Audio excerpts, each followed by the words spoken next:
안녕하세요. 안녕하십니까. 오랜만에 뵙네요. 네. 오늘은 84쪽인데요. 문제집 받으셨죠? 네, 문제집이 꽤 괜찮은 것 같아요. 문제집을 풀어 가시면서 암기가 저절로 되게끔 배열을 한 것 같아요. 그래서 문제를 좀 많이 보시고요. 어차피 이제 문제집을 거치지 않으면 점수는 안 나와요. 문제집을 거치면서 암기 과정이 들어가야지만 점수가 나오기 때문에 지금까지 모의고사 점수 별로 안 좋으셔도 문제집을 거치면 이제 문제들이 좀 보이기 시작할 겁니다. 오늘은 문제집부터 등기법부터 하는 건 아시죠? 네. 그럼 84쪽에 판결에 의한 등기 신청이 나오는데 이 판결에 의한 여기 맞죠? 네. 판결에 의한 등기 신청은 우리 시험에서 아주 자주 나오는 테마예요. 그래서 이 정도는 꼭 반드시 암기를 해 두셔야 되지 않을까 싶어요. 여러 번 했던 건데 여기에 이러한 부동산이 있고 소유자는 갑입니다. 갑이 을과 매매 계약을 체결합니다. 매매 계약이 체결되면 이 갑에게는 매도인이죠. 소유권 이전 등기 의무가 발생을 할 테고, 그리고 이 을에게 매수인은 소유권 이전 등기 청구권을 취득하게 될 겁니다. 이 청구권을 매도인 갑에게 행사해서 이 의무를 이행시키는 것이, 이 의무를 이행하는 것이 이 등기를 신청하는 겁니다. 이 의무자가 의무를 이행하는 것이 등기를 신청하는 거예요. 그래서 이 청구권자와 같이 등기소에 가서 등기를 신청하게 될 겁니다. 즉 공동신청이 원칙이라고 얘기를 했습니다. 그런데 이 청구권을 행사해서 의무를 이행할 것을 요구했는데, 즉 의무를 이행해야 되는데 의무를 이행하지 않더라는 겁니다. 즉 등기를 신청해 주지 않더라는 겁니다. 그러면 요 을은 법원에 소송을 제기해야 되겠죠. 법원에 소송을 제기할 겁니다. 이때 이 소송은 요 의무를 이행하라는 소송이에요. 그래서 소유권 이전 등기를 이행하라는 소를 제기를 합니다. 이행의소라고 불러요. 이행의 소송을 제기를 합니다. 이행의 소송이 제기가 되면 요 법원에서는 을 승소 판결을 내줄 겁니다. 이렇게 소송을 제기한 자를 원고라고 부르는데요. 승소 판결이 확정이 됐다면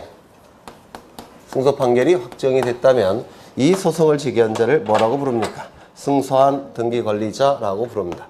승소한 등기 권리자로서 이제 상대방의 등기 신청이 없다라고 하더라도 단독으로 등기를 신청할 수 있다는 겁니다. 단독으로 신청해서 등기까지 이루어지게 되면 을은 소유권을 취득하게 될 겁니다. 그래서 승소한 등기 권리자는 판결서를 가지고 등기를 단독으로 신청할 수 있다, 이렇게 얘기합니다. 그러면 이 보통은 등기를 신청할 때 등기필 정보를 등기소에 제공하는 거죠. 맞아요. 근데 이건 단독 신청이니까 등기필 정보를 등기소에 제공할 이유는 당연히 없을 겁니다. 또한 이 을은 등기필 정보를 가지고 있지도 않겠죠. 그렇죠. 그래서 등기필 정보는 등기소에 제공하지 않을 겁니다. 여기에 이러한 부동산이 있는데 소유자는 갑이 될 겁니다. 갑이 을과 매매 계약을 체결합니다. 이때 갑을 매도인, 을을 매수인이라고 하는데 매도인도 등기 청구권을 하나 가지고 있어요. 민법에서 공부하셨겠지만 소유권 이전 등기를 수취할 것을 청구할 수 있는 권리, 소유권 이전 등기 수취 청구권이라고 부릅니다. 들어보셨죠? 수취 청구권.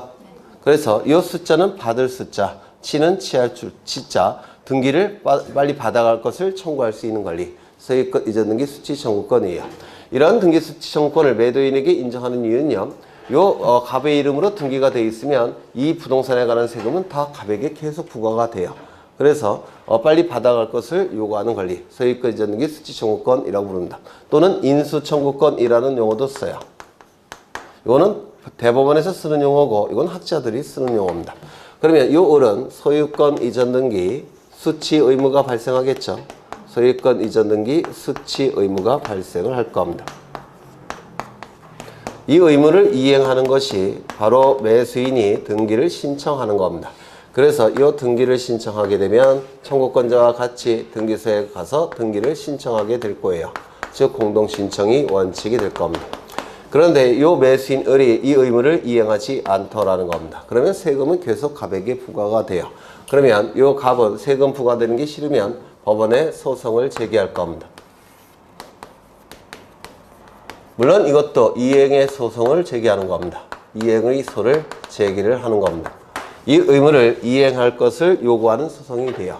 그러면 소가 제기가 되면 법원에서는 갑승소 판결을 내줄 테고, 이 판결이 확정이 되면 이때 갑을 뭐라고 불렀습니까? 승소한 등기 의무자라고 부릅니다. 승소한 등기 의무자는 이제 상대방이 신청이 없더라도 단독으로 등기를 신청할 수 있더라는 겁니다. 이때 이 단독 신청을 통해서 등기 명의가 을의 이름으로 이루어지게 되면 이제 을에게 소유권이 넘어가게 될 겁니다. 이때 이 등기 의무자는 등기필 정보가 있을까요? 없을까요?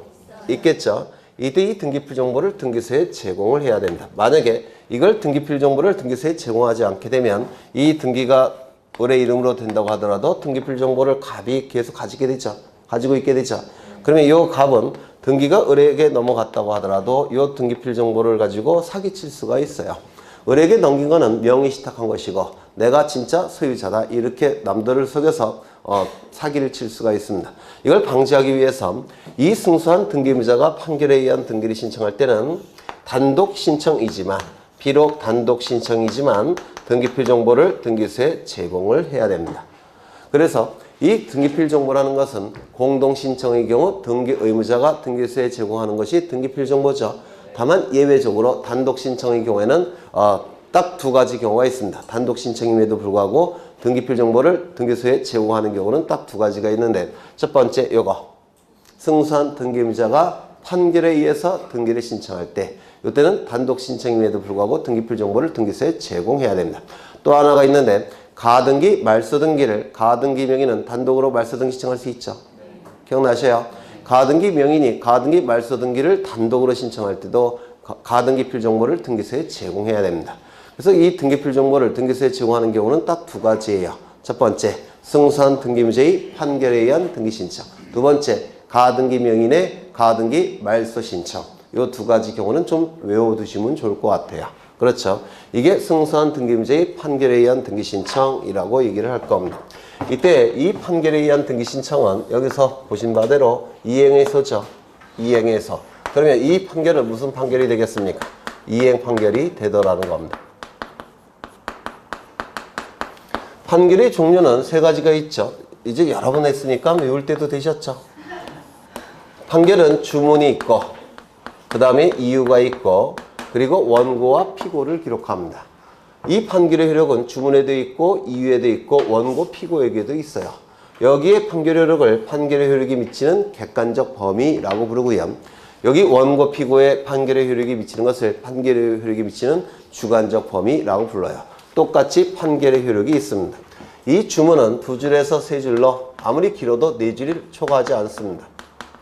이 주문의 끝문장이 무엇을 확인한다 라고 끝나면 무슨 판결이라고 했습니까? 확인 판결. 이 주문의 끝문장이 무엇을 이행하라 이렇게 끝나면 무슨 판결이라고 했죠? 이행 판결. 뭐뭐 한다 이렇게 끝나면 형성 판결이라고 했죠. 그럼 여기서 나오는 판결은 주문의 끝문장이 뭐로 끝날까요? 의무를 이행하라 이렇게 끝납니다. 보통 이렇게 기록해요. 2019년 5월 15일 갑과 을 사이에 체결된 매매 계약으로 인한 소유권 이전 등기 의무를 매도인 갑은 이행하라. 보통 이렇게 주문이 끝납니다. 이것도 마찬가지겠죠. 2019년 5월 15일 갑과 을 사이에 체결된 매매 계약으로 인한 소유권 이전 등기 수취 의무를 매수인 을은 이행하라. 이렇게 주문이 나옵니다. 따라서 이 판결은 이행 판결이 될 수밖에 없더라는 겁니다. 그렇겠죠. 이행 판결의 경우에는 승소한 등기 관리자, 승소한 등기 의무자는 판결서를 가지고 등기를 단독으로 신청할 수가 있더라는 겁니다. 우리 부동산 등기법 제23조 제4항에서는 23조 제4항에서는 승소한 등기 관리자, 승소한 등기 의무자만이 판결서를 가지고 등기를 단독으로 신청할 수 있다라고 명문으로 규정되어 있어요. 그렇다면 패소자는 판결서를 가지고 등기를 신청할 수 있을까요? 없을까요? 없다 이렇게 얘기를 합니다. 승소한 자만이 판결서를 가지고 등기를 단독으로 신청할 수 있다라고 되어 있기 때문에 패소한 자는 판결서를 가지고 단독으로 신청할 수 없게 됩니다. 그렇겠죠. 두 번째가 아니라 두 번째 점 예외가 있죠. 예외. 무슨 판결입니까? 형성 판결. 형성 판결의 대표 주자는 공유물 분할 판결이라는 건데 이 공유물 분할 판결의 경우에는 승소 여부를 따지지 않습니다. 이 공유물 분할 판결, 이건 민법에서 좀 어려운 내용이죠. 공유물 분할. 예를 들어서 여기에 토지가 존재하는데 갑이 2분의 1 지분을 가지고 있고 을도 2분의 1 지분을 가지고 있다는 겁니다. 등기부에는 이렇게 등기로 되어 있습니다. 공유. 그런데 갑이 을에게 2분의 1 지분을 가지고 있는 요 갑이 을에게 이 토지를 분할하자고 제안을 합니다. 제안을 어떻게 했느냐면 도로가 이렇게 나 있을 때 여기 A 지점부터 여기 B 지점까지 분할을 해서 똑같이 이쪽은 내가 가질 테니까 이쪽은 네가 가져라 이렇게 제안을 해요. 그러면 을은 받아들이지 않겠죠? 네. 그렇죠. 그러면 이 열받은 갑은 법원에 소송을 제기할 테고 이때의 소송은 공유물 분할에 관한 소송이라고 불러요. 공유물 분할의 소송을 제기합니다. 그러면 이때 소송을 제기한 자를 뭐라고 부르죠? 원고라고 부를 테고 소송을 제기당한 자를 피고라고 부를 텐데 법원에서는 이렇게 나눠주지 않겠죠? 아마 이렇게 나눠질 겁니다. 그래서 C 지점부터 D 지점까지 분할한다 이렇게 주문이 끝날 거예요. C 지점부터 D 지점까지 분할하고 이쪽은 갑이 소유하고 이쪽은 을이 소유한다 이렇게 주문이 끝날 겁니다. 그러면 원고가 원했던 바가 법원에 의해서 거절됐죠. 이건 원고 패소 판결이에요. 원고가 원했던 바가 달성되지 못했기 때문에 그냥 이건 원고 패소 판결입니다. 그리고 피고 승소 판결이 될 겁니다. 그러면 이때 패소 판결을 받은 이 원고 갑이 이 부분에 대해서는 어디까지나 갑 소유가 돼버렸죠. 법원의 판결에 의해서. 따라서 이 원고는 등기소에 가서 등기를 신청할 수 있을까요? 없을까요? 있더라는 겁니다. 왜? 법원은 이쪽을 원고 갑의 소유로 인정을 했기 때문에 그렇습니다. 이때의 등기는 무슨 등기를 신청할까요? 네, 공유물 분할의 법적 성질이 뭐죠? 민법에서. 왜 모른 척 하셔요? 이 지분의 개념은 어떤 거라고 했습니까? 이 부동산이 더 이상 쪼개질 수 없는 가장 작은 점들로 구성됐을 때 기억나셔요? 이 부동산이 더 이상 쪼개질 수 없는 가장 작은 점들로 구성이 됐을 때 그때 그 점을 확대를 해보면 이렇게 나눠 갖는 것이 지분의 개념이라고 했는데 이거 혹시 기억나실까요? 모든 점들은 공유하고 있으니까 이렇게 나눠 갖겠죠. 그런데 이쪽은 전부 다 뭐가 됐습니까? 갑 소유가 됐죠. 법원의 판결에 의해서. 그러면 요것도 갑이 가져야 되고 이쪽 부분도 어떻게 됩니까? 갑이 가져야 되죠. 맞아요. 그 다음에 이쪽은 전부 다 누구 소유가 됐습니까? 을 소유가 됐죠. 그러면 모든 점들은 이건 전부 다 을 소유가 돼야 되겠죠. 그러면 요거를 요쪽으로 보내고 요거를 요쪽으로 보내면 이거는 갑이 될 테고 요거는 을이 돼버리겠죠. 그러면 지분을 어떻게 한 겁니까? 교환한 거예요. 맞아요. 지분을 교환한 겁니다. 그래서 이 공유물 분할의 법적 성질은 지분의 현물 분할은 막교환입니다. 공유물 분할의 현물 분할의 법적 성질은 지분의 막교환이고 현금 분할도 있죠. 들어보셨어요? 현금 분할은 지분의 매매예요. 이거 민법에서 좀 기억하셔야 될 텐데. 그러면 지분의 막교환이니까 무슨 등기할까요? 지분을 교환하는 거니까 지분의 이전 등기를 서로 해줘야 되겠죠. 맞아요. 그래서 공유물 분할은 등기는 지분 이전 등기를 하는 겁니다. 이거 이해가 되실까요? 이거 좀 외워두셔야 돼요. 이게 출제가 되고 있는데요. 상호 명의신탁 들어보신 적 있습니까? 민법에서. 상호 명의신탁의 경우에도 어떻게 되는 겁니까? 나중에 명의신탁을 해지하면 지분을 서로가 돌려주는 거죠. 무슨 등기 할까요? 지분 이전 등기. 상호 명의신탁도 명의신탁이 해지가 되면 지분 이전 등기를 하는 겁니다. 지분의 막교환이기 때문에 그래요. 그래서 이 갑은 무슨 등기 신청할 거예요? 지분 이전 등기를 신청하는 겁니다. 이쪽에 있는 지분은 전부 다 이쪽으로 보내야 돼요. 그렇죠. 그 다음에 을도 이쪽은 을 소유가 돼버렸죠. 따라서 요 을은 승소자인데 등기를 신청할 수 있을까요? 없을까요? 있겠죠. 무슨 등기 신청할까요? 지분의 이전 등기를 신청하는 겁니다. 그래서 요 을은 요걸 다 이쪽으로 보내는 등기를 신청하는 거예요. 그렇죠. 그렇다면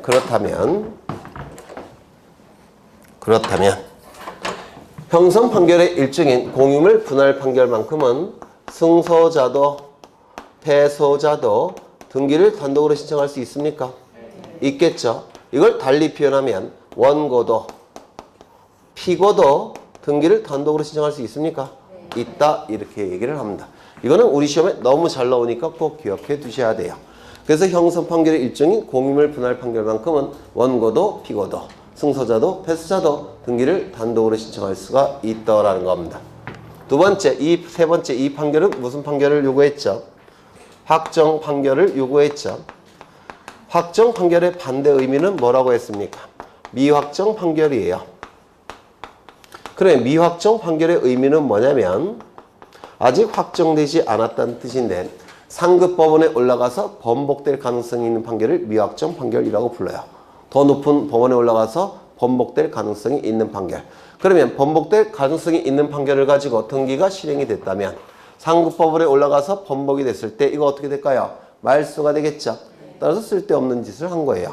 그래서 미확정 판결을 가지고 등기를 해봤자 의미가 없기 때문에 우리 등기법은 확정 판결일 걸 요구합니다. 꼭 기억하셔야 되겠죠. 확정 판결을 가지고 등기를 신청해야 되는 것이지 미확정 판결을 가지고는 등기를 신청할 수가 없다는 겁니다. 번복될 가능성이 있기 때문에.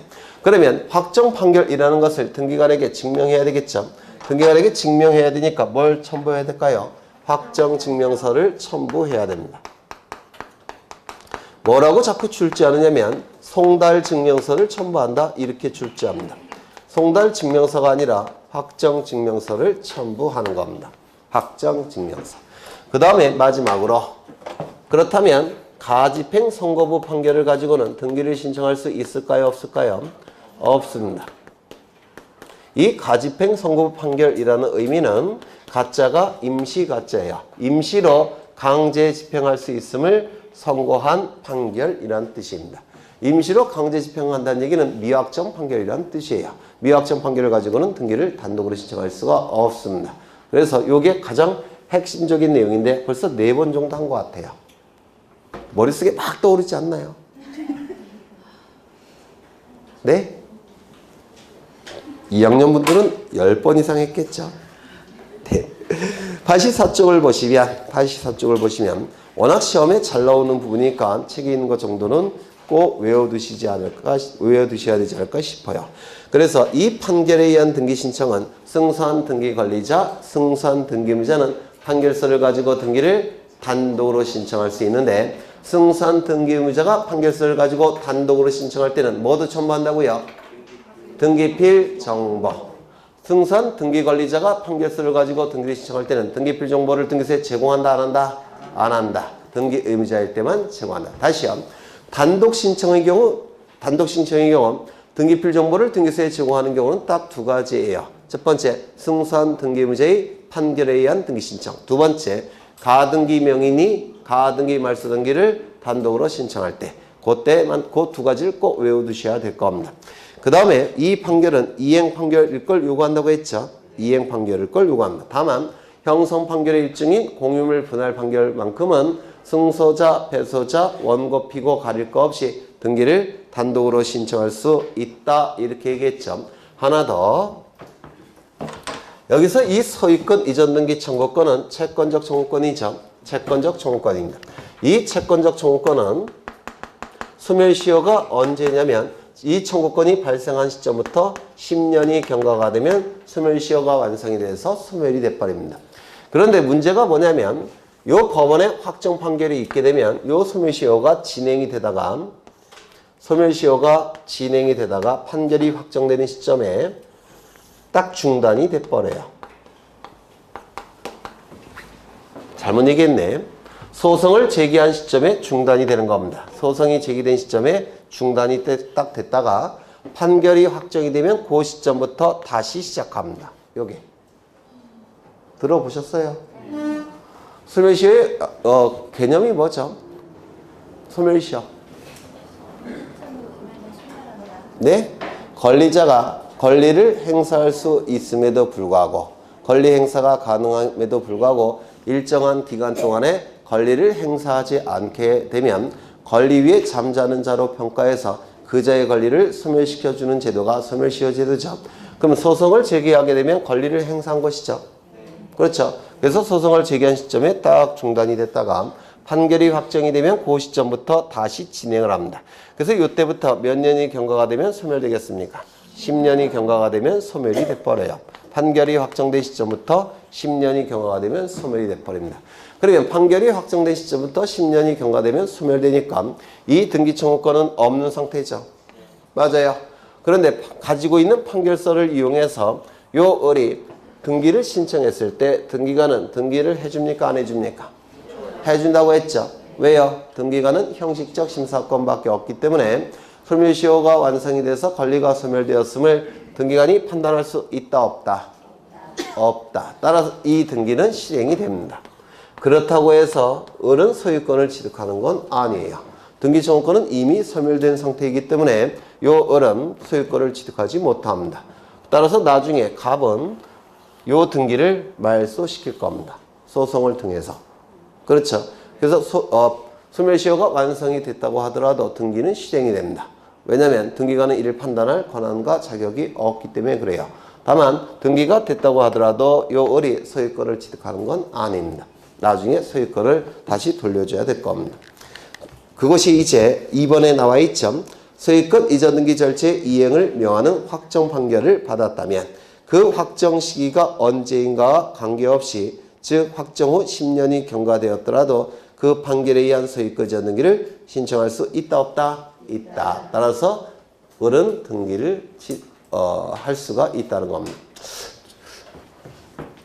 만약에 이게 시험에 나올지 안 나올지는 모르겠는데 너무 어려워서 여기 판결이 확정된 시점부터 10년이 경과가 됐습니다. 여기가 경과 시점이에요. 여기가. 그러면 이 시점부터 을은 등기 청구권이 있을까요? 없을까요? 을은 소멸시효가 딱 여기 이 판결이 확정된 시점부터 10년이 경과가 되면 소멸시효가 완성이 돼서 을은 등기 청구권이 없죠. 이 시점부터 없는 거죠. 그러면 그 이후에 판결서를 가지고 등기를 신청했을 때 등기관은 등기를 해준다고 했습니까? 안 해준다고 했습니까? 해준다고 했죠. 하지만 을은 등기 청구권이 이미 소멸된 상태이기 때문에 을은 소유권 취득한다 못한다? 못하는 겁니다. 그런데 요 시점 이전에는 소멸시효가 완성이 됐을까요? 안 됐을까요? 안 됐겠죠. 그러면 을은 등기 청구권이 있습니까? 없습니까? 있겠죠.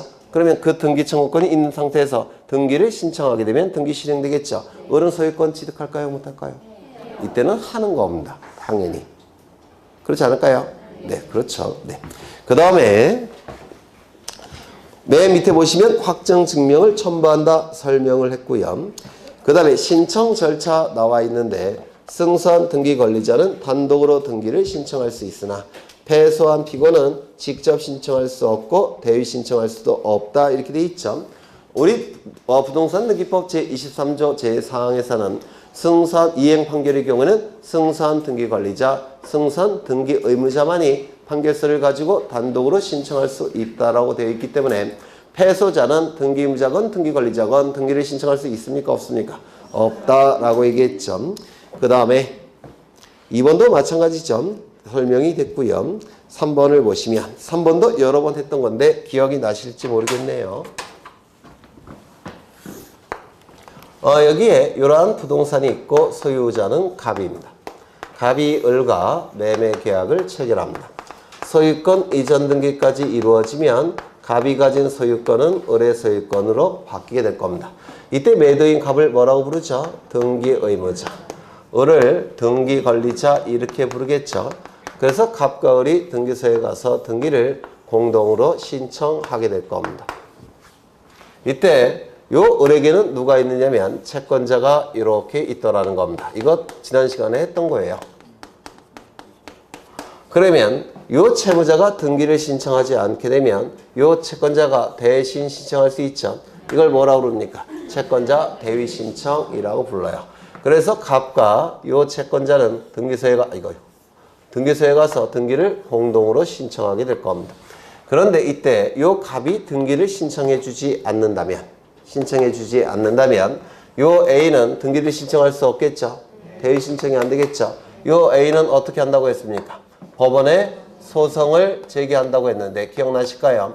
이 소송을 뭐라고 부르냐면 채권자 대위소송이라고 불러요. 채권자 대위소송. 채권자 대위소송을 통해서 이 채권자가 승소 판결을 받았다면 이 채권자는 승소한 등기 권리자의 지위를 갖습니다. 따라서 단독으로 등기 신청할 수 있을 겁니다. 맞아요. 이때 이 판결서는 여기 원고가 누구로 기록되어 있겠습니까? A. 피고는 누구로 기록되어 있겠죠? 가. 이렇게 기록이 되어 있을 겁니다. 이 판결서를 가지고 이 등기 권리자는 즉 채무자죠. 채무자는 이 판결서를 가지고 등기를 단독으로 신청할 수 있습니까? 없습니까? 없다고 했죠. 왜요? 이 판결은 원고 피고에게만 효력이 있기 때문에 채무자는 이 판결서를 가지고 등기를 신청할 수 없다라고 얘기했습니다. 단 예외가 있다고 했죠. 그 예외는 뭐죠? 채무자가 대위소송이 제기된 사실을 알았다면 이때는 이 채무자는 소송에 참가해야 됩니다. 소송에 참가해야 되기 때문에 여기에 뭐가 되는 겁니까? 여기가 아니지. 여기겠죠. 여기에 을이 들어가야 됩니다. 그러면 이제 알았다면 참가해야 되고 참가해야 된다면 원고 안에 원고가 둘이 존재하는 것이죠. 그러면 이제 판결의 효력은 요 을에게 있습니까? 없습니까? 있겠죠. 그러면 알았다면 판결서를 가지고 등기를 신청할 수 없다? 있다? 있다. 요게 좀 어려운 지문이에요. 알았다면. 그렇죠. 그래서 꼭 지문을 보시면 채권자 병이 채무자 을이 제3채무자 갑에 대한 소유권 이전 등기 청구권에 관하여 채권자 대위권에 의한 소송을 제기한 사실을 채무자 을이 알았다면 을은 참가해야 되고 참가해야 되면 원고의 지위를 갖겠죠. 그러면 이때 을은 병이 얻은 승소 판결에 의하여 직접 자기 앞으로 소유권 이전 등기를 신청할 수 있다. 이렇게 얘기를 하게 될 겁니다. 그 다음에 등기필증이나 등기필 정보를 등기소에 제공해야 된다고 했죠. 이제 상속 등기를 좀 보실 겁니다. 상속 등기. 우리 시험에 종종 출제가 되는 등기인데요. 이것도 두 번인가 했어요. 여기 이러한 부동산이 있고 소유자가 갑입니다. 소유자가 갑인데 갑이 사망을 하게 되면 이자를 뭐라고 부르죠? 피상속인이라고 부르죠. 피상속인은 권리 능력을 상실했기 때문에 권리를 가질 수 없죠. 다 누구에게 넘어갑니까? 상속인에게 넘어가겠죠. 상속인에게 넘어갈 겁니다. 그런데 문제는 상속인이 한 명이 아니라 여러 명이더라는 겁니다. 이렇게 여러 명 존재합니다. A, B, C. 그러면 피상속인이 가지고 있는 모든 재산적 권리와 의무는 상속인에게 포괄해서 승계가 이루어질 텐데 이를 뭐라고 부릅니까? 상속이라고 부를 겁니다. 그러면 이때 A, B, C가 소유권을 취득하는 시점은 어느 시점이죠? 피상속인 사망 시가 되겠죠. 즉 상속 개시 시점이 될 겁니다. 이때 공평하게 나눠 가져야 되니까 3분의 1, 3분의 1, 3분의 1. 이를 법정 상속분이라고 불러요. 여기 배우자가 있으면 좀 더 많이 갖겠죠. 그래서 계산이 불편해지니까 배우자는 제가 죽였어요. 계산이 복잡해져서 그래서 자식만 있다라고 부르는 겁니다. 이때 A, B, C를 상속인 이렇게 얘기할 겁니다. 자식을 얘기해요. 그러면 이제 상속을 원인으로 하는 소유권 이전 등기 해야 되겠죠. 맞아요. 이 상속을 원인으로 한 소유권 이전 등기 상속 등기가 될 텐데 이를 법정 상속분에 의한 상속 등기라고 불러요. 그러면 이때 A 3분의 1, B 3분의 1, C 3분의 1 이렇게 등기가 될 테고 물론 공유로 등기가 될 겁니다. 이 등기가 이루어짐으로 인해서 이익이 발생한 자는 누굽니까? A, B, C. 불이익이 발생한 자는 누구죠? 갑. 그런데 갑은 돌아가셨으니까 단독 신청입니까? 공동 신청입니까? 단독 신청에 의해서 등기가 이루어지게 될 겁니다. 이때 이 법정 상속분에 의한 상속 등기를 한 다음에 A, B, C가 모여서 상속 재산을 어떻게 분할할지 협의를 한다고 했죠. 기억나셔요? 요 A는 직업이 뭐라고 그랬죠? 30년 동안 고시생. 요 B는 직업이 뭐라고 그랬죠? 의사. 요 C는 공무원. 그래서 제일 맞이인 A가 B씨를 술집으로 불러내서 이거 꼭 니네가 가져야 되겠느냐? 내가 좀 가지면 어떻겠니? 이렇게 물어봐요. 그래서 어차피 제사도 지내야 되니까 너희는 직업도 좋고 이건 내가 좀 가졌으면 좋겠다 이렇게 얘기합니다. 그럼 동생들은 받아주겠죠? 안 받아줘요?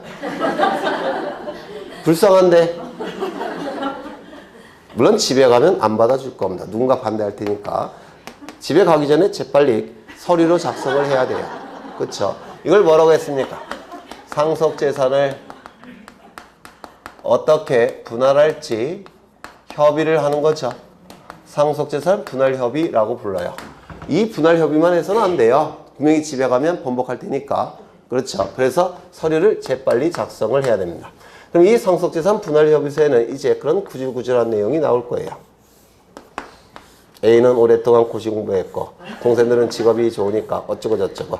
그래서 형이 갖기로 했다. 그리고 A, B, C의 도장을 찍을까요? 안 찍을까요? 찍겠죠. 따라서 이 상속재산 분할협의서가 등기소에 제공이 될 때는 무엇도 첨부돼야 된다고 했죠. 인감증명을 첨부한다고 했는데 기억나셔요? 네, 인감증명을 첨부할 겁니다. 그런데 문제는 뭐냐면 이 상속재산 분할협의는 우리 민법에 의해서 이게 소급표가 인정이 됩니다. 어느 시점까지 소급표가 인정이 되느냐면 갑 사망 시까지 소급이 돼버립니다. 이때까지 소급표가 인정이 돼요. 그러면 갑 사망 시점부터 누구에게 누가 소유권을 취득하는 겁니까? A가. 그러면 이 부분은 처음부터 잘못된 등기죠. 원시적 일부 불일치. 원시적 일부 불일치 할 때 무슨 등기하죠? 소유권 경정 등기하죠. 기억나셔요?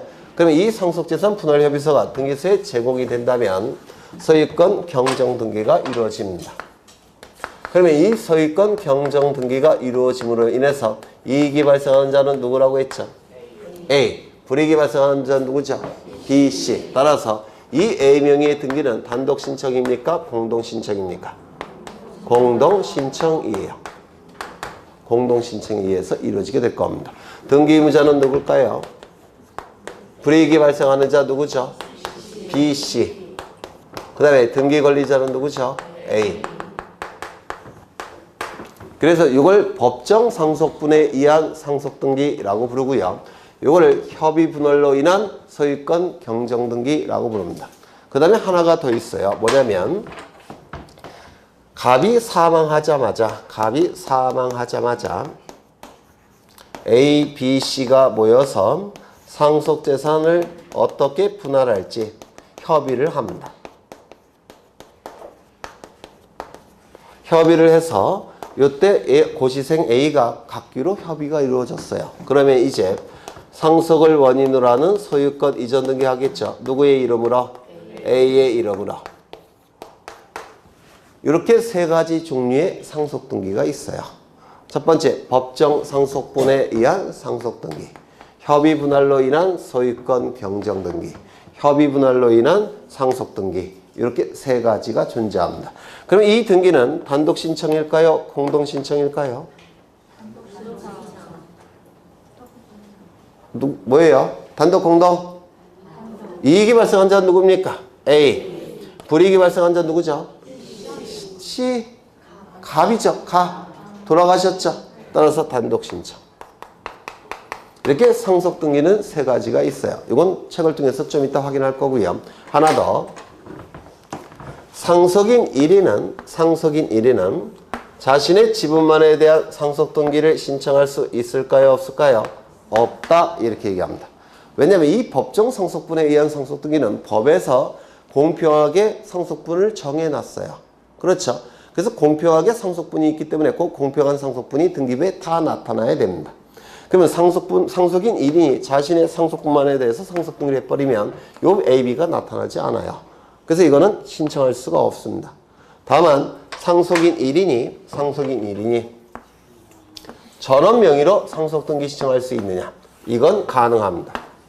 상속분이 있는 자 전원이 나타나기 때문에 이러한 논리가 보존 등기에서도 나타난다고 했죠. 공유자 1인은 자신의 지분만에 대한 보존 등기 신청할 수 있다 없다? 없다. 공유자 1인은 전원 명의로 보존 등기 신청할 수 있다 없다? 있다. 이거 상속 등기와 논리가 똑같아요. 좀 기억해 두셔야 될 겁니다. 그러면 책을 통해서 확인을 해보면 거기 내용이 나와 있는데요. 상속인 중 1인 혹은 전원이 전원을 위하여 상속등기를 신청할 수 있겠죠. 당연히. 상속인 1인이 원래는 어떻게 해야 돼요? 상속인 전원이 상속등기를 신청하는 게 원칙이에요. ABC가 같이 등기소에 가서 한꺼번에 상속등기 신청하는 게 원칙이죠. 그런데 이 한 사람이 전원을 위해서 상속등기 신청할 수 있다는 겁니다. 다만 한 사람이 자신의 지분만에 대한 상속등기는 신청할 수 있다 없다? 없다. 그래서 상속인 중 1인 혹은 전원이 전원을 위하여 상속등기를 신청할 수는 있으나 1인이 자기 상속 지분만에 대하여 상속등기 신청할 수 있다 없다? 없다. 워낙 시험에 잘 나오는 지분이니까 꼭 기억해 두시고요. 그 다음 이 상속등기는 피상속인의 권리에서 상속인 권리로 주체가 바뀌는 것이죠. 따라서 이전 등기 형식을 취하는 것이지 등기명의 표시변경 등기 형식을 취하는 건 아니죠. 맞아요. 그렇죠. 그래서 피상속인이 가지고 있던 권리가 소유권이라면 소유권 이전 등기, 지상권이라면 지상권 이전 등기, 전세권이라면 전세권 이전 등기. 등기 원인은 뭘까요? 상속. 그렇죠. 그래서 등기명의 표시변경 등기를 하는 것이 아니라 권리 이전 등기를 하는 겁니다. 그렇죠. 권리 이전 등기. 그 다음에 넘겨보시기 전에 표도 한번 보죠. 표. 상속 등기나 회사의 합병 등기는 단독 신청이죠. 합병 등기도 여러 번 했죠. 기억나셔요? 안 나셔요? 합병 안 나셔요? 네. 안 나시면 하면 되죠.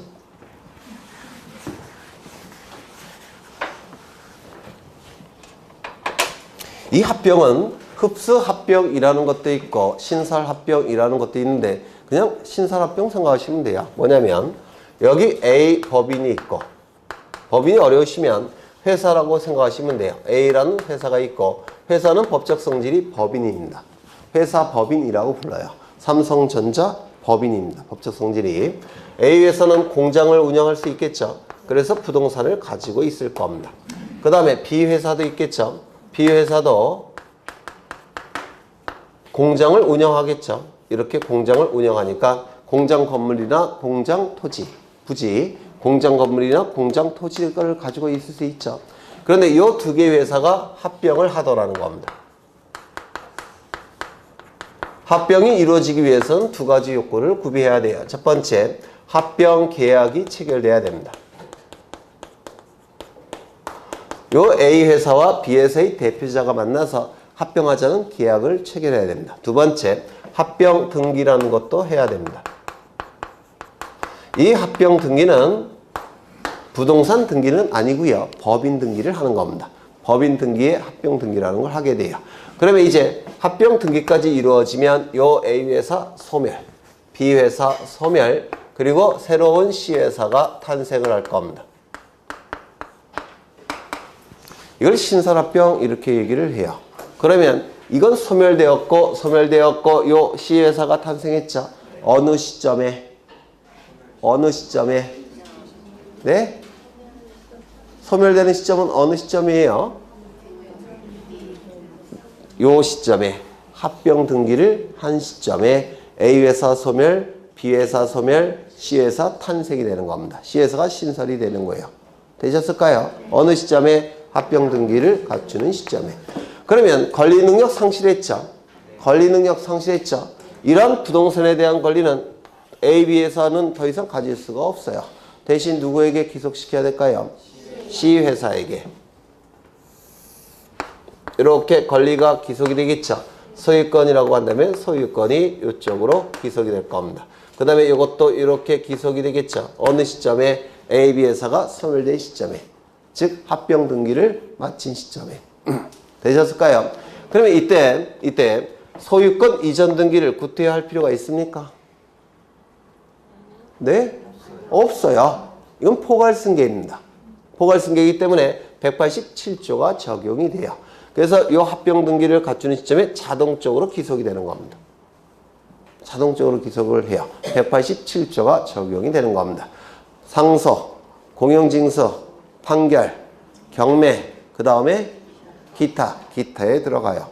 이때 이 시회사가 이 부동산을 다른 자에게 처분하기 위해서는 무엇을 갖춰야 될까요? 등기를 갖춰야 되겠죠. 소유권 이전 등기를 갖춰야 될 겁니다. 이것도 소유권 이전 등기를 갖춰야 되겠죠. 그럼 먼저 이 등기를 갖춤으로 인해서 이익이 발생한 자는 누굽니까? C 등기 관리자. 불이익이 발생하는 자는 누구죠? A 등기 의무자. 다만 등기 의무자는 존재합니까? 존재하지 않습니까? 존재하지 않죠. 이거는 단독 신청이 될 겁니다. 맞아요. 그 다음에 이 등기가 이루어짐으로 인해서 이익이 발생한 자는 누굽니까? C 등기 관리자. 불이익이 발생한 자는 누구죠? B 등기 의무자. 다만 등기 의무자 B는 존재할까요? 존재하지 않을까요? 존재하지 않죠. 따라서 이 등기도 단독 신청이 될 겁니다. 그래서 이 합병으로 인한 등기는 당연히 단독 신청이에요. 기존의 회사가 소멸되니까. 되셨을까요? 그렇죠. 그러면 거기 상속이나 회사의 합병은 등기가 어떻게 이루어진다고요? 단독 신청. 상속은 피상속인 사망시. 그 다음에 합병은 합병 등기 격려시. 이때 합병 등기는 부동산 등기가 아닙니다. 법인 등기예요. 법인 등기. 두 가지 요건이 충족이 돼야지만 합병이 이루어지기 때문에 합병 등기 시점에 A회사, B회사 소멸, C회사 신설 이렇게 됩니다. 이걸 신설합병이라고 불러요. 그 다음에 유증은 포괄 유증, 특정적 유증 나와 있는데 이거 기억나셔요? 유증 안 나셔요? 네, 안 나시면 해야죠. 안 날 리가 없는데. 이 유증으로 인한 등기도 뒤에 나오겠지만 워낙 시험에 잘 나와요. 워낙 시험에 잘 나오니까 이번 기회에 좀 기억해 두시면 좋겠는데요. 갑이 이 부동산을 을에게 유언을 통해서 증여를 합니다. 이를 유증이라고 부르는데요. 유언과 증여의 합성행위입니다. 유증이라는 게. 그런데 여기에 유언과 증여계약의 합성행위가 유증인데 포인트는 유언에 있어요. 그래서 유언에 포인트가 있기 때문에 유언을 기준으로 해서 단독행위라고 얘기합니다. 유언은 단독행위고 증여는 계약이죠. 그런데 유언에 포인트가 있기 때문에 단독행위로 보게 됩니다. 얘를 유증자, 얘를 수유자 또는 수증자라고 불러요.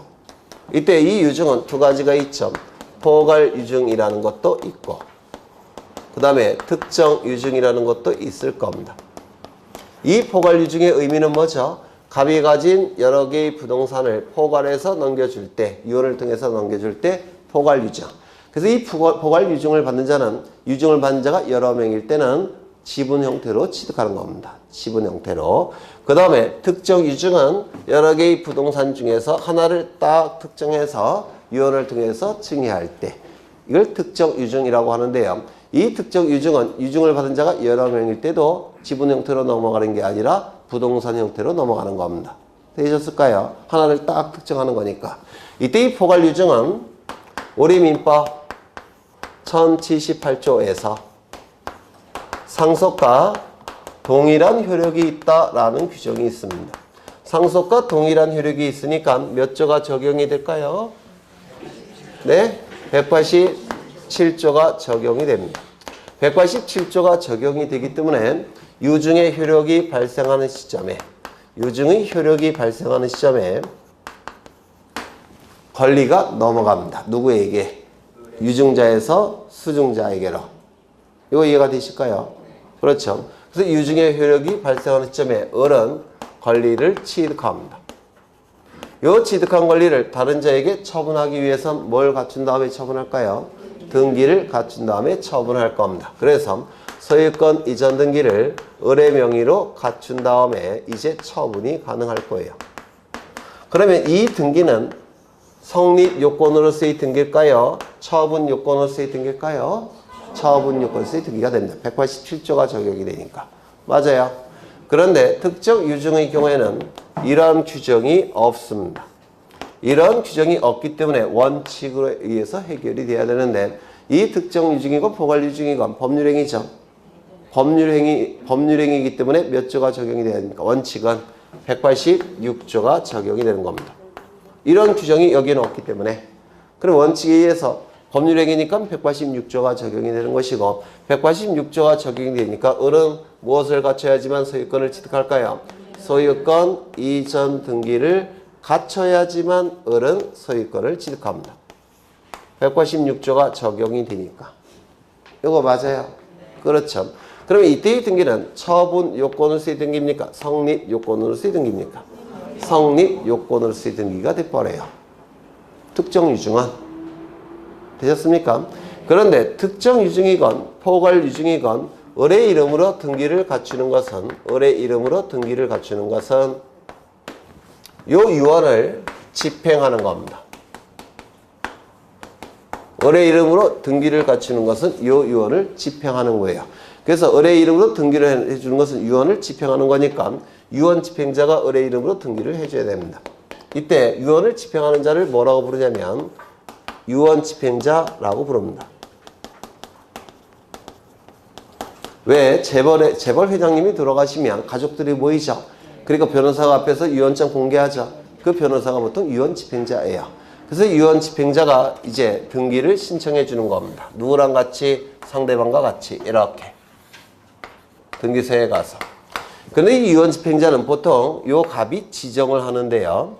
지정을 못하고 급하게 돌아가시는 경우가 있어요. 그때는 상속인이 유언을 집행합니다. 유언 집행자가 있을 때는 유언 집행자가 유언을 집행하는 것이고 유언 집행자가 없을 때는 상속인이 유언을 집행합니다. 그럼 이 유언을 집행하는 것이 이제 을의 이름으로 등기를 해주는 것이고 그 다음에 요 을이 등기를 갖는 것이죠. 그럼 이건 단독 신청입니까? 공동 신청입니까? 얘네가 등기 의무자, 얘가 등기 권리자로서 공동 신청하는 겁니다. 그래서 이 유증으로 인한 등기는 보통 두 군데에서 출제가 되는데 포괄 유증이건 특정 유증이건 유언 집행자 또는 상속인이 등기 의무자로서 공동 신청한다는 게 출제가 되고요. 두 번째, 포괄 유증의 경우에는 유증의 효력이 발생하는 시점에 을이 소유권을 취득하는 겁니다. 유증의 효력이 발생하는 시점은 원칙이 언제예요? 유증자 사망 시. 조건이나 기한이 부과되면 조건 성취 시, 기한 도래 시. 그때 을이 소유권을 취득합니다. 특정 유증은 등기를 갖춰야지만 소유권을 취득할 겁니다. 되셨을까요? 요게 출제가 자주 돼요. 그러면 거기 보시면 포괄 유증이건 특정 유증이건 물권 변동 시점은 특정 유증이건 포괄 유증이건 공동 신청이라고 했죠. 등기의무자 누굴까요? 유언 집행자 또는 상속인이 등기의무자. 유증을 받은 수증자가 등기 권리자로서 공동 신청이고요. 그 다음에 물권 변동 시점은 포괄 유증은 어느 시점에 유언의 유증의 효력이 발생하는 시점. 보통은 그때가 유증자 사망 시기점. 특정 유증은 어느 시점에 등기를 갖춘 시점에. 그렇죠. 네, 이게 요즘 집중적으로 출제가 이루어져요. 그 다음에 넘겨보시면 상속으로 인한 소유권 이전 등기가 나오는데 거기 3번이 아니라 그 표를 한번 보시죠. 표. 상속 등기는 세 가지가 있는데 첫 번째, 상속을 원인으로 한 소유권 이전 등기. 이게 법정 상속분에 의한 상속 등기를 얘기하는 겁니다. 단독 신청이라고 했죠. 등기 원인은 뭘까요? 갑 사망이겠죠. 그리고 소유권을 취득하는 시점은 상속 개시 시. 그렇죠. 피상속인 사망이 될 겁니다. 이걸 얘기해요. 요 등기를 얘기하는 겁니다. 법정 상속분에 의한 상속 등기를 얘기해요. 단독 신청. 그 다음에 등기 원인은 갑 사망. 그리고 뭐 있죠? 등기 원인 날짜는 갑 사망 시점. 이걸 법정 상속분에 의한 상속 등기 얘기하고요. 두 번째, 협의 분할을 원인으로 한 소유권 이전 등기 있죠? 이걸 얘기하는 겁니다. 협의 분할로 인한 소유권 이전 등기. 이걸 얘기해요. 그렇죠. 그러면 이거는 단독 신청이 된다고 했고, 그 다음에 등기 원인은 협의 분할과 상속 두 개가 다죠. 맞아요. 상속이 개시됐고 협의 분할도 이루어졌죠. 그렇죠. 협의 분할로 인한 상속 이렇게 얘기합니다. 등기 원인이. 그 다음에 등기 원인 날짜는 이게 뭐예요? 협의가 이루어지면 이게 소급한다고 했죠. 어느 시점까지? 요 시점까지. 따라서 등기 원인 날짜는 요 날짜가 될 겁니다. 소급표가 있으니까 이거 이해가 되셔요? 네.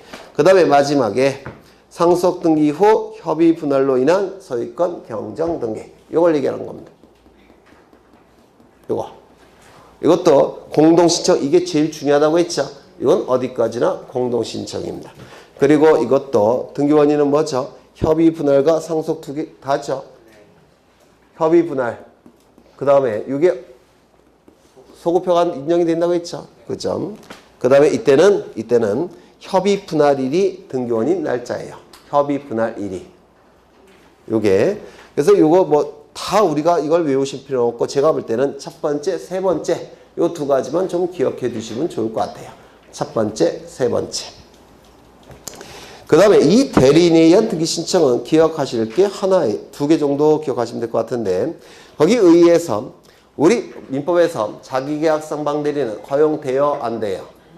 안 되죠. 그럼 우리 등기법에서 자기계약상 대리는 허용됩니까? 안 됩니까? 된다고 했죠. 그래서 의해서 셋째 줄 자기계약상 대리도 우리 등기법에서는 허용된다. 이거 하나 기억하시면 되고요. 그 다음에 오른쪽을 보시면 2번을 보시죠. 2번. 등기 의무자의 사망 후에 신청된 등기라도 그 등기에 대한 등기 의무자의 사전 위임이 있었고 사망 후에 그 대리인이 적법한 대리권에 의하여 등기를 신청하여 등기가 격려된 경우에도 그 등기는 무효라고 할 수 없다. 무슨 얘기냐면 이런 뜻이에요.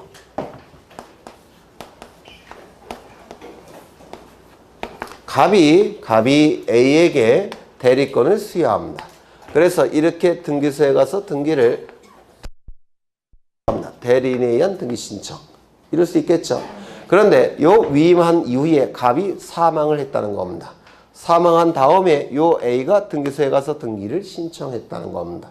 그러면 이때 을명의로 이루어진 등기는 효력이 있는지 여부가 문제가 되는데요. 이건 간단해요. 첫 번째, 관할 위반의 등기입니까?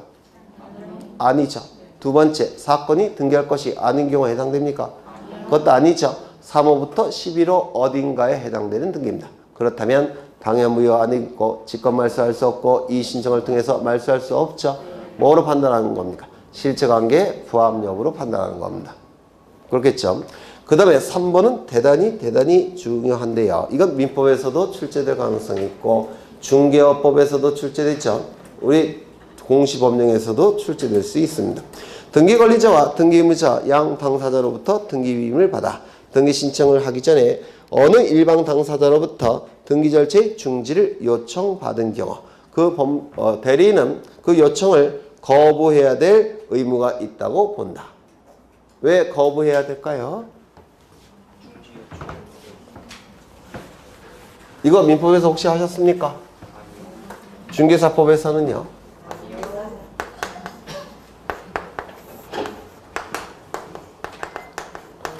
갑과 을은 매매계약을 체결합니다. 등기까지 이루어지면 갑의 소유권에서 을의 소유권으로 바뀌겠죠.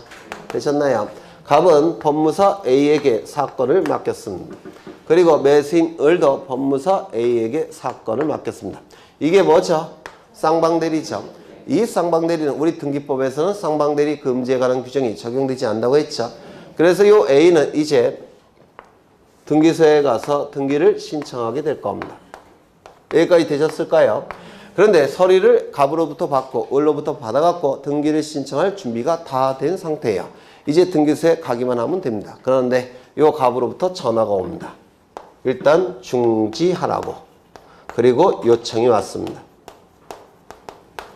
준비가 다 끝났는데 각종 서류만 등기소에 가서 제출하면 되는데 한쪽편 당사자로부터 중지 요청이 왔다는 겁니다. 등기 잠깐 보류해달라고. 이때 이 요청을 받아들여야 됩니까? 아니면 진행을 시켜야 됩니까? 네? 진행을 시켜야 돼요. 왜요? 을 때문에. 맞습니다. 만약에 이 을은 어떨까요? 당연히 등기가 된다고 생각하겠죠. 등기가 된다고 생각하는데 갑이 일방적인 중지 요청이 있다고 해서 이거를 딱 중단을 시켜버리면 을은 예측할 수 없는 손해가 발생하는 겁니다. 이때 A는 갑의 대리인이지만 동시에 누구의 대리인입니까? 을의 대리인이기도 해요. 그래서 을을 위해서 중단해서는 안 됩니다. 등기를 신청하러 가야 돼요. 이거 대법원 판례고 중개업법, 민법, 공시법 세 군데에서 문제가 되고 있기 때문에 좀 기억해 두셔야 됩니다. 그 요청을 거부해야 될 위임계약상의 의무가 있기 때문에 등기 신청하러 가야 됩니다. 이해가 되실까요? 을 때문에 그래요. 을 때문에. 상대방 때문에. 그 다음에 대리권의 흠결 나와 있는데 거기 2번을 보시면 등기 신청 대리인이 아닌 자가 신청 대리를 하여 이루어진 등기를 하더라도 무권 대리가 되겠죠. 등기 원인 사실이 실체관계에 부합하는 경우에는 그 등기는 유효라고 본다. 왜요? 첫 번째, 관할 위반입니까? 대리권이 없는 자가 대리를 신청했다는 것이 관할 위반은 아니겠죠. 두 번째, 사건이 등기할 것이 아닌 경우에 해당될까요? 그것도 아니에요. 3호부터 12호로 어딘가 위반이겠죠. 따라서 당연 무효 아니고 직권 말소할 수 없고 이의 신청을 통해서 말소할 수 없겠죠. 그러면 뭐 갖고 판단합니까? 실체관계 부합 여부로 판단하죠. 따라서 실체관계에 부합하는 등기라고 한다면 유효, 실체관계에 부합하지 않는 등기라고 한다면 무효. 실체관계 부합 여부는 어느 절차에서 판단한다고 했습니까? 이의 신청 절차가 아니라 민사소송 절차를 통해서 판단한다고 했죠. 기억나셔요? 나시죠? 네. 그 다음에 나머지 그 중요한 게 있는데, 거기 대리인의 등기 신청 절차에서 신청 정보의 기록사항을 보시면, 대리인이 등기를 신청할 때는 신청 정보에 대리인의 성명과 주소를 기록해야 된다. 밑줄 치시고 기억하셔야 합니다. 등기를 신청하는 자는 대리인이죠. 따라서 신청 정보에 대리인의 이름과 주소는 기록돼야 됩니다. 거기 2번을 보시면 등기 기록에 기록사항 나와 있는데, 1번은 신청 정보의 기록사항이고 2번은 등기부의 기록사항이에요. 이거 구분하셔야 됩니다. 대리인에 의하여 등기를 격려한 경우에 임의 대리이든 법정 대리이든 등기부에 대리인을 기록할까요? 안 할까요? 안 합니다. 왜요? 등기명의 되는 자가 아니니까. 등기명의 되는 자는 누구죠? 본인이죠. 맞아요. 따라서 대리인은 신청 정보에는 기록하지만 등기부에는 기록하지 않습니다. 왜? 등기명인이 아니니까. 이거 기억하셔야 돼요. 문제가 어렵게 출제되면 물어볼 수 있고요. 2번이 더 중요하죠. 비법인 사단재단의 경우에는 대표자 관리인의 이름, 주소, 주민등록번호를 등기부에 기록합니까? 안 합니까? 기록한다고 했죠. 그러면 비법인 사단재단이 아니라 법인이라고 한다면 대표자의 이름, 주민번호, 주소를 등기부에 기록합니까? 안 합니까? 안 한다고 했죠. 왜요? 법인 등기부를 통해서 이미 공시되니까. 하지만 비법인 사단재단은 법인 등기부가 없으니까 법인 등기부를 통해서 공시할 수 없다고 했죠. 따라서 대표자의 이름, 주민번호, 주소를 기록한다고 했습니다. 그래서 거기 1번, 2번, 3번은 좀 암기하실 필요가 있어요. 그 밑에 표보다는 신청 정보의 기록사항과 등기 기록의 기록사항이 훨씬 중요하니까 좀 기억해 두셔야 되고요. 그 다음에 검인계약서는 좀 쉬었다 하죠.